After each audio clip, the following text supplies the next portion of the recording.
ভারতীয় ফুটবলের স্পাইডারম্যান সুব্রত পালের লেভেলে পৌঁছানোর চেষ্টা করেছিল প্রথম যে গোলকিপার তিনি হলেন 6.5 ফুটের পাঞ্জাব তনয় গুরপ্রীত সিং সান্ধু। 2011 থেকে স্কোয়াডে থাকলেও নিয়মিত দলের সুযোগ পেতে শুরু করেন 2015 সাল নাগাদ। এখনো পর্যন্ত ভারতের নীল জার্সি গায়ে 76 বার তেকাঠির নিচে দাঁড়িয়েছেন তিনি। এমনকি ভারতের প্রথম ফুটবলার যিনি উয়েফা ইউরোপ লিগেও খেলেছেন। আর আইএসএল এর এক সিজনে 11টা ক্লিন শিট রাখা এই গুরপ্রীত যেন বর্তমানে এক লিভিং লেজেন্ড। সন্দীপ নন্দী, সুব্রত পাল, অরিন্দম ভট্টাচার্য কিংবা শিল্টন পালের পরবর্তী প্রজন্মে তারকা গোলকিপার হিসেবে উঠে আসা এই গুরপ্রীত সিং সান্ধু কিন্তু পরবর্তী প্রজন্মের কাছে খিদ্দা হতে পারেননি, কিংবা হতে পারেননি স্নেহসুলভ একজন সিনিয়র। কেন বলছি এই কথাগুলো? চলুন তাহলে এই ভিডিওতে এই প্রশ্নের উত্তরটাই খুঁজে নেব। নমস্কার, আমি প্রদীপ, অনুভবের সফর চ্যানেলে আপনাদের সকলকে স্বাগত। আর যারা এখনো আমাদের চ্যানেলে নতুন তারা অবশ্যই চ্যানেলটি সাবস্ক্রাইব করে আমাদের পাশে থাকবেন। চলুন তাহলে শুরু করা যাক।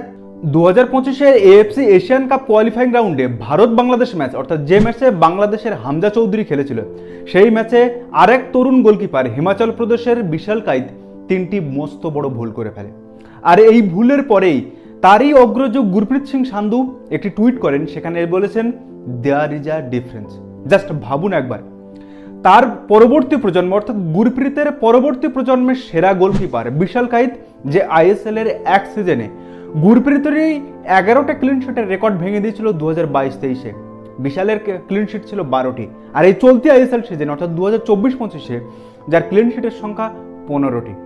সেখানে তারই অগ্রজ তাকে আগলে রাখার পরিবর্তে তাকে খোঁচা দিচ্ছে। দেখুন, আমি কিন্তু বিশাল কাইতকে ডিফেন্ড করছি না, কারণ ভুল ইজ ভুল। বাংলাদেশ বলে এই ভুলের সুযোগটা নিতে পারেনি, কিন্তু এটা যদি ইরাক, ওমান কিংবা কাতারের মতো দল হতো তাহলে কিন্তু ছেড়ে কথা বলতো না।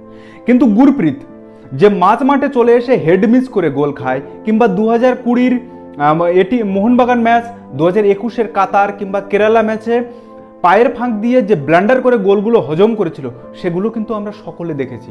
কিন্তু এটাই তো নিয়ম, এটাই তো বাস্তব যে গোলকিপাররাও রক্ত মাংসের গড়া মানুষ। তারা একেবারে ভগবান নয় যে সব কাজটাই করবে। আর গোলকিপার হলো সেই পজিশন যার কাজটাকে বলা হয় থ্যাঙ্কলেস জব। একটা প্রজন্মের শেষে ব্যাটন তুলে নেবে আর একটা প্রজন্ম এগিয়ে নিয়ে যাবে দলের ভবিষ্যৎ, দলকে আরো উঁচুতে নিয়ে যাবে। এই যেমন ক্রিকেটের ক্ষেত্রে ধরুন, সৌরভ গাঙ্গুলির পরে এলো মহেন্দ্র সিং ধোনি, তারপরে বিরাট কোহলি এবং এখন রোহিত শর্মা। কিন্তু কখনো কি দেখেছেন এরা তাদের অগ্রজ ক্যাপ্টেনকে ঠিক এরকম ভাবে খোঁচা দিচ্ছে? দেখুন, এটা তো অস্বীকার করার কোনো জায়গা নেই যে ভারতীয় ফুটবলের স্বর্ণযুগ 60-70-এর দশকে। আর যদি গোলকিপার পজিশনের কথা বলতে হয়, তাহলে পিটার থঙ্গরাজ, শিবাজি ব্যানার্জি কিংবা সুব্রত পালের ধরা ছোঁয়ার কাছে তো গুরপ্রীত সিং সান্ধু কখনোই আসেননি। তাহলে কিসের এত ইগো? 2018 সালের পর 2377 দিন পরে বিশাল কাইত ন্যাশনাল টিমে চান্স পেয়েছে। সে তো আর এমনি এমনি চান্স পায়নি, নিজের যোগ্যতায় চান্স পেয়েছে। সেখানে তারই অগ্রজ বিশাল কাইত নিজের স্পোর্টসম্যান স্পিরিটটুকু দেখাতে পারলেন না। এ লজ্জা আমাদের ফুটবল প্রেমীদের লজ্জা, এ লজ্জা ভারতের লজ্জা, এ লজ্জা দেশের লজ্জা। এই লজ্জা আসলে ফুটবলেরই লজ্জা। সুব্রত পালের মতো কিংবদন্তি গোলকিপার ভারতীয় দলের স্কোয়াডে থাকতে থাকতেই কিন্তু গুরপ্রীত সিং সান্ধু দলের প্রথম চয়েস হয়েছিলেন। তাই এক প্রজন্ম গ্লাভস জোড়া নামিয়ে রাখেন, আর সেই গ্লাভস জোড়া নিয়ে ভবিষ্যৎ প্রজন্ম আরও এগিয়ে নিয়ে যায় ভারতীয় দলকে। এটাই নিয়ম, এটা ফুটবলের স্বার্থে, দেশের স্বার্থে, দলের স্বার্থে এটাই কাম্য।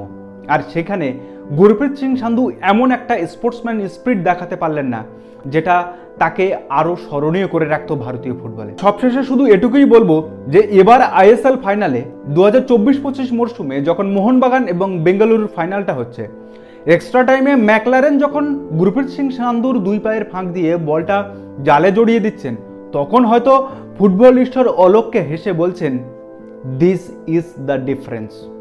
এখানে গুরপ্রীত সিং সান্ধুকে ছোট করার নেই। গুরপ্রীত সিং সান্ধুকে শিখতে হবে যে কিভাবে স্পোর্টসম্যান স্পিরিটটা শিখতে হয়, কিভাবে স্নেহপরায়ণ একজন সিনিয়র হতে হয়, যে জুনিয়রকে কিভাবে আগলে রাখতে জানতে হয়, সেটা তার সুনীল ভাইয়ের থেকে শিখতে হবে। ক্যাপ্টেন, লেজেন্ড, লিডার সুনীল ছেত্রীকে দেখে তার অন্তত শেখা উচিত বলে আমি মনে করি। তো যাই হোক, আজকের ভিডিও এই পর্যন্তই।